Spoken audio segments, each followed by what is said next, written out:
সবাইকে প্রথমে বলে দিই হাই। তো তোমরা সবাই কেমন আছো? সবাই সুস্থ আছো কি না সেটাই জিজ্ঞেস করছি, কারণ সিজন চেঞ্জ হচ্ছে তো সবাই অসুস্থ হয়ে পড়ছে। জ্বর সর্দি এ তো বাড়ি বাড়ি লেগেই আছে। এই দেখো আমি কোথায় যাচ্ছি বলো তো, আমার বর আমাকে নিয়ে যাচ্ছে।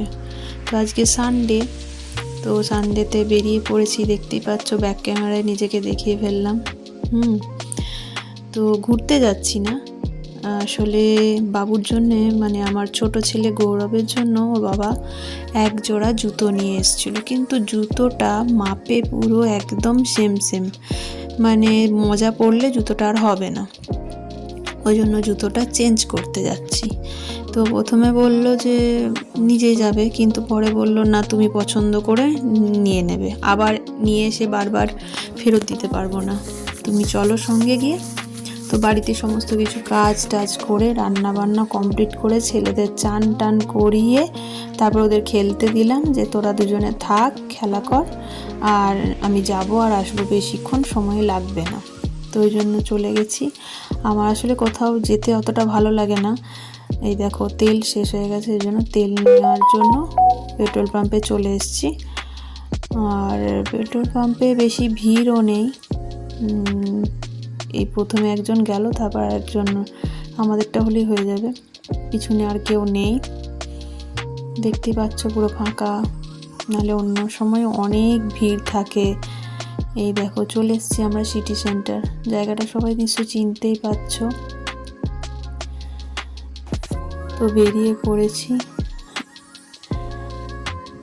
সবাই বলে বড় হওয়া খুব ভালো, কিন্তু আমার ওপিনিয়নে আমি বলবো যে বাড়ির বড় কখনো হতে নেই, ছোট হওয়া অনেক ভালো। ছোট বা মেজো সেজো ওগুলো ঠিক আছে, কিন্তু বড়দের অনেক দায়িত্ব, সব কিছুই সমস্যা, যাই কিছুই হোক না সব বড়দের ওপরেই পড়ে। আর ছোটরা যতই যাই করুক না কেন ওদের 7 খুন মাপ হয়ে যায়।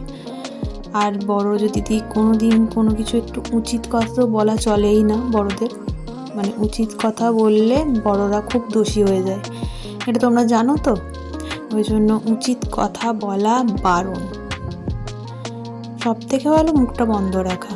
এই দেখো আমার বর যাচ্ছে, ওর আবার পায়ে ব্যথা, ওই জন্য চলতেও একটু অসুবিধা হচ্ছে, কিন্তু যাচ্ছি। এই দেখো এই শপিং মলের পাশেই একটা কাউন্টার, ওখান থেকেই নিয়েছিল, ডিসকাউন্ট দিচ্ছিল ভালোই, ওই জন্য ছেলের জন্য জুতোটা পছন্দ হয়েছিল। এই দেখো আমরা ভেতরে ঢুকে গেছি, অনেক জুতো আছে, খুব সুন্দর সুন্দর কিন্তু জুতো। তো এই যে চেঞ্জ করে নিলাম জুতোটা। এই দেখো পাশে মলে আমি চলে এসেছি, স্মার্ট বাজার, তোমরা নিশ্চয়ই জানো সিটি সেন্টারে কোথায় স্মার্ট বাজার আছে। তো সেখানে মশলার কাউন্টারে আমি একটা মশলা খুঁজছিলাম কিন্তু পেলাম না, পরে আমি একটা জিনিস নেওয়ার জন্য গেছিলাম, আসলে একাদশী করা হয় তো রাগি ফ্লাওয়ারটা নেওয়ার জন্য, আর রক সল্ট বা অন্য কিছু আরও কয়েকটা জিনিস নেওয়ার জন্য গেছিলাম, নেওয়া হয়ে গেছে। দেখো আমরা বাড়ি চলেই এসেছি, প্রায় অলমোস্ট চলে এসেছি। এখন তো ঠান্ডা অনেকটাই মানে আস্তে আস্তে পড়ছে। এই দেখো এখানটা কি সুন্দর লাগছে না, পুরো শাড়ি দিয়ে নারকেল গাছ আর এরকম দিঘিটা। আমরা চলেই এসেছি আমাদের বাড়ির সামনাসামনি বামুনারাতে। তো এখন এই শীতকালে কিন্তু অনেক জায়গায় গুড়ের শাল বসছে, তোমরা জানো তো। তো আমাদের বামুনারাতে দেখবে, তোমাদের দেখাচ্ছি, একটা গুড়ের শাল বসেছে, ওটা প্রতি বছরই বসে, আর খুব সুন্দর গুড় তৈরি হয়, কিন্তু নলেন গুড় বা তোমরা খেজুর রস দিয়ে বানাই জানো নিশ্চয়ই। তো খুব সুন্দর লাগে খেতে। আমরা তো এই শীতকালটা পুরো শুধু গুড়, মানে চায়েও গুড়, চিনি দেওয়া হয় না, ভালোই লাগে খেতে। এই যে দেখতে পাচ্ছ এখানে একটা হয়েছে, তো এখানে গুড় তৈরি হবে, পাটালি তৈরি হবে, আর আমি এখান থেকেই নিয়ে আসি, ভালোই লাগে খেতে।